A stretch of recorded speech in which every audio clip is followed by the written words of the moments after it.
Once again, between KF, David Tugume Catholic Foundation, kandi chairman wa DKF, ofwe twagira meeting ya wireho supportinga umpira gw'ebigere omuri Bunyaruguru constituency. Twakomaho twagumiza mweri izoba ntwena no promotinga umpira gw'abachara omuri Bunyaruguru. So for now, twaretaho empira munana for the start twanzura the District Football Association ya Rubirizi. Kwatanise n'abachara ba Rubirizi. Ntwena tandikeho tournament ya Bunyaruguru ladies soon. We are going to sponsor the tournament. It will be DKF tournament, sponsored by David Catholic Foundation, but managed by DFA, District Football Association. For them, it is to manage and organize it. For us, DKF, we are the founders, and we'll be sponsoring everything. We are kore vyona ntuenda sporting talents no kongera umpira gw'abachara gwongera mamani. Chairman DFA, I promise you I'm with you. Us as DKF, in case of anything, we are available. You have our contacts, you have our you know our office. So twakwatanisa intekatengo gompira nguza kuva Burundi. Mwena baizaha Madam Choncho we baresebo nyenda kufara omushogo nanye ogo kusima DKF ogundi murundi abo kubasa twongera kusupportinga kandi nyenda ngu oisye okusima kwitu ari David Katurebe akubasa twagera ombintu byemuzamba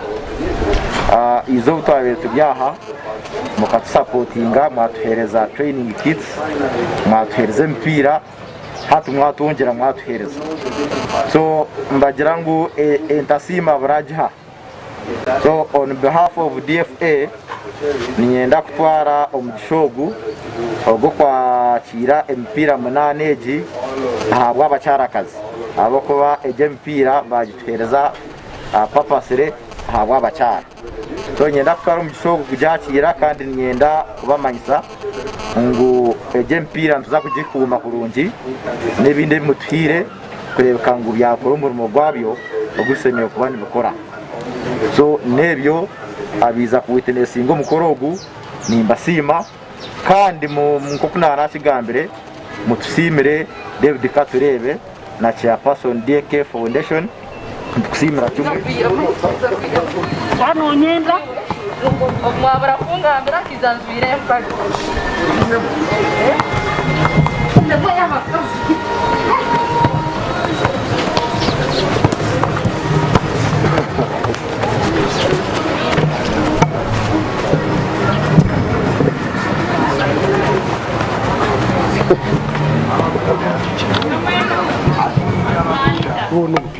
tusaziremu turugeyo twatira abana bitu bo bushiba Bunyaruguru akintu cyakwatirize na talents skills na munongo mpira abo kwa ito twena nkenzo arizitu nga Bunyaruguru chimanga abana bitu bine talents zo kusamba mpira.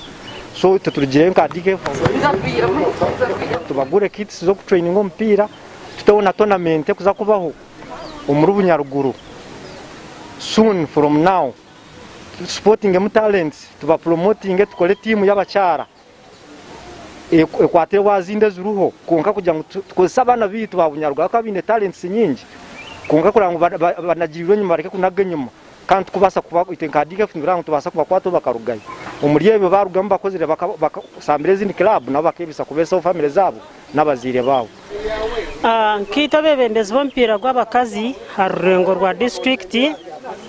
twine ebizu by'tusangire omuremezi bw'emizano y'abisiki ahakuba noshanga nka ba MP zabagireho emirundi mingi ne supporting abashija abasigazi bongera kugira talanta batwara mu mashomero bashoma habwo emizano abisiki bagume nyuma kungire kucanga ngija natandika mpira 2008 natandika kirabu za Bunyaruguru yona nkomwe bembezwe mpira y'abakazi na ibembeza timu zashamba kuzakira hagati zaremerwa bagumana ba sponsoringa abashija ito abakazi tuguma tuze nyuma kandi nabo timu z'abakazi bakazireba mu kugira ngo babasabati hamwe talanta konka twine talanta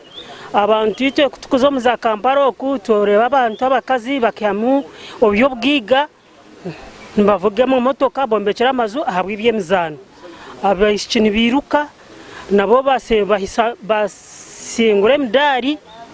ahabwe ibyemizano konkanke ya district iti ya Rubirizi tusangire ngu abantu bakusupporting empira nabarebera rurengo rw'abasigazi rw'abashija mwene nanitoro kweterera munonga ndura hari DKF kumanyangu nitwe tukiriyo batkwata mkono twimusye talanta zabisiki nabo batunge chances nkezi kutungwa abana babozo DKF ketkwasira mkono nerizoba yatereze mpira munana nsima ninyongera kusima na munonga sponsor agome. Very so much glad kureba David Katurebe na turetere mpira nyo kuruganzarwa ingatandika kuzana mpira tinkakirebaga umwebembeza rigira akatayo mpira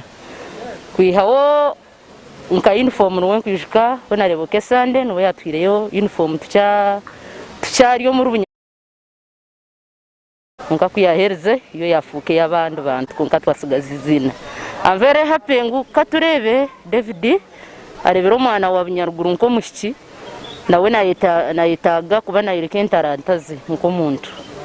kandi yaturumiro bakubaka hurro kushasha kwitu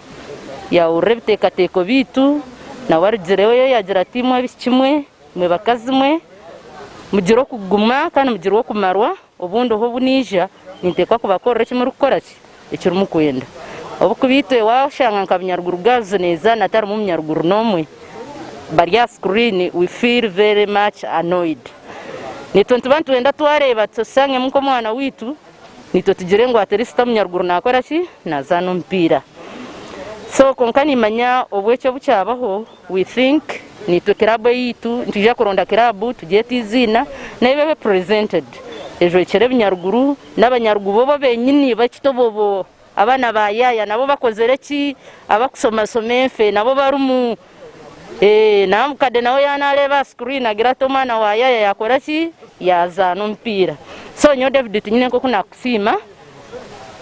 ni think basa kuteka mazoka kireba but I'm very much happy and happier to be very far abo kuba ni nyesiga tukanturakinga mwakantu kachika training na coaches kuba nka Bunyaruguru yenyini twine abantu nkaba referees tutubine. So I was begging David is never officials abo kuba wika nko mfufa ukashanga tari yo Munyaruguru akupresentinga bakunuya ukashanga kachiko kona ninga nkafufa yonka n'Abaganda itwe nk'Abanyaruguru ntitugumera kurabaho nabagumane babuzango cyo kitimu ne cyankai no buwa kugura bazana bakwingana kintu manyisanga timo jonete kwa kora ki kuterwa ko cyuru kubasika because mistakes zanyu ningesha bizanyu they will not be corrected abo kuba mpira ntubantu zano gwa hati to gwa kare gongo bagwine rules and regulations. So twatafunira umuntu argira training akatushomesa akaba coach murungi akagira ate kituba kuchikorejo nensho bintu manyisanga mpira ngumankai enyuma mwene kiturukushaba David aisha turonderemo abakazi barungi nka 5 ningi 10 baza training ejo nabo bashomeni to twantureba bakushara mpira tugire ngunanka no mwana wetu.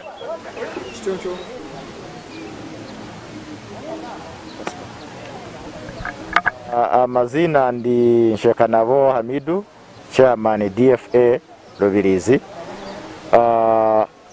Nashemerwa mnonga abo kubasa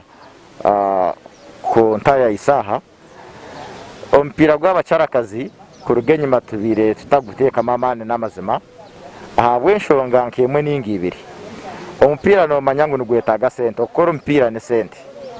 kandi itwe nka DFA enshawo yitu teine sente nangwa na sources zitu za revenue ziri nke zitaro abo kuba ngwenu hato butubwine sponsor twatiriraho akatusupportinga ncorebire ngo ebyempira y'abacarakazi tubitire mamani